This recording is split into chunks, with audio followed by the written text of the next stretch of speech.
SSC की तैयारी कर रहे विद्यार्थियों के दिमाग में होगी एक टेंशन। अब टेंशन ये कि सर ये एग्ज़ाम कब जाएगी, क्योंकि आपको पता है कि जो दिसंबर 2024 में लगभग 4-5 तारीख को जो कैलेंडर एसएससी ने इशू किया था, जारी किया था, उसमें काफ़ी सारी फेरबदल हो रही है। दरअसल उस कैलेंडर को हेल्ड कर लिया गया है, रोक लिया गया है। और होल्ड किस लिए किया है? रिव्यू के लिए। क्यों रिव्यू कर रहे हैं, क्या करने वाले हैं, कब एग्ज़ाम होगी, अब आगे कब एक्सटेंड होगी, किस तारीख से चालू होगी, कौन से महीने से चालू होगी, काफ़ी सारा आपके दिमाग में डाउट होगा। तो मैं आपको एक मोटी मोटी मैं एक्सपेक्टेशन अपनी बता देता हूँ। पहले तो समझिए कि 16 अप्रैल जी, इसी मंथ से 16 तारीख से फेज 13 के फॉर्म चालू होने थे और 22 अप्रैल से सीजीएल के फॉर्म चालू होने थे, जो कि एग्ज़ाम जून और जुलाई के अंदर होने वाली थी। जून में सीजीएल की होने वाली थी और जुलाई में सीएचएसएल की एग्जाम होने वाली थी। ये कैलेंडर आप देख सकते हैं कि एग्जाम लगभग अप्रैल में आपके फॉर्म भराऊ आने थे, फेज 13 के 16 अप्रैल से, सीजीएल के 22 अप्रैल से, और ये एसआई वाले सीपीओ के 16 मई से और सीएचएसएल के 27 मई से। और ये एग्ज़ाम लगभग जाने वाली थी जून जुलाई के अंदर, सारी की सारी एग्ज़ाम।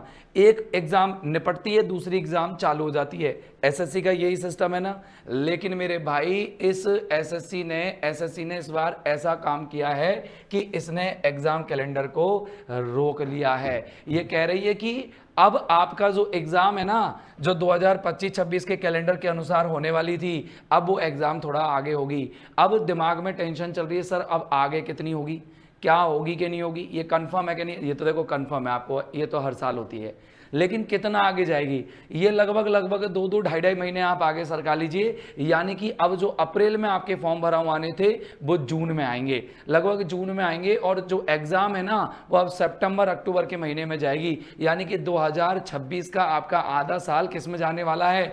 2025 के कैलेंडर को निपटाने में ही जाने वाला है।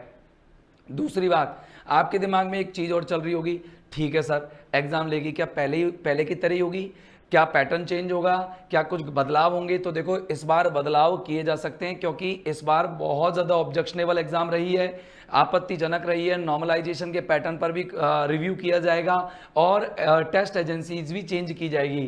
पहले एक ही एजेंसी लेती थी, टीसीएस, ठीक है ना।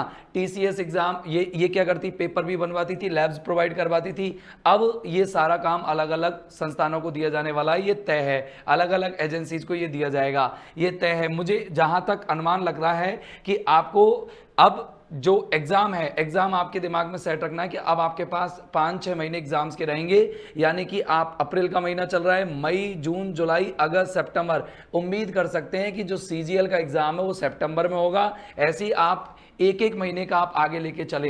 अब अगला कैलेंडर डिले हो सकता है 2026 के लिए, लेकिन बात करें 2025 की तैयारी कर रहे विद्यार्थी, दिमाग में एक चीज कंफर्म रखें कि एग्जाम आपकी 2 या 3 महीने ही डिले होगी, इससे ज्यादा डिले नहीं होगी। और इसको रिव्यू क्यों कर रहे हैं? रिव्यू करने के कई सारे कारण है। अभी तो मामला आपको पता है कि सुप्रीम कोर्ट में भी अटका हुआ, नॉर्मलाइजेशन से लेकर के।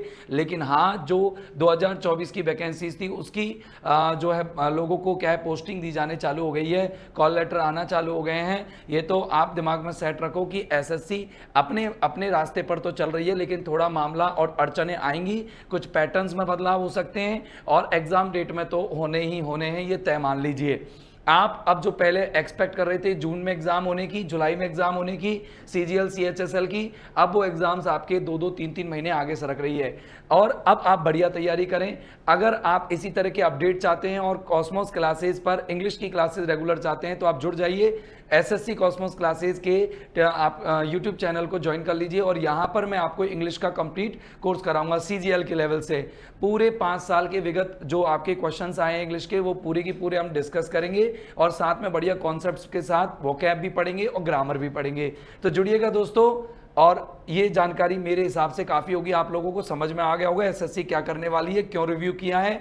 और एक जानकारी और जाते जाते दे जाता हूं कि याद रखना, इस बार आपके आधार कार्ड का ऑथेंटिकेशन भी आपको लगाना रहेगा। जरूरी नहीं है लगाओ, लेकिन हाँ आप लगाना रहेगा। आप आधार कार्ड से आपका क्या है वेरिफिकेशन भी किया जाएगा। थंब से तो होता ही था, फेस से होता ही था, अब आधार कार्ड से डेफिनेटली आपका क्या होगा, ये आपका ऑथेंटिकेशन होगा। तो आप ये भी ध्यान रखें, कोई जरूरी नहीं है लेकिन जरूरी है, ठीक है ना, जरूरी नहीं है लेकिन जरूरी है, यानी कि जहां पर एसएससी मना करती है लेकिन कुछ अधिकारी लोग अपनी सेफ्टी और सिक्योरिटी के लिए इसको मांगेंगे, तो आप इसको भी ध्यान रखना। अगर नहीं है तो बनवा लीजिए, वैसे तो होगा पक्का, 18 साल से ऊपर वाले विद्यार्थियों का तो सबका रहने वाला है। दोस्तों जानकारी काफी होगी आपके लिए, उम्मीद करता हूं कि पसंद भी आएगी। Thank you very much, bye bye.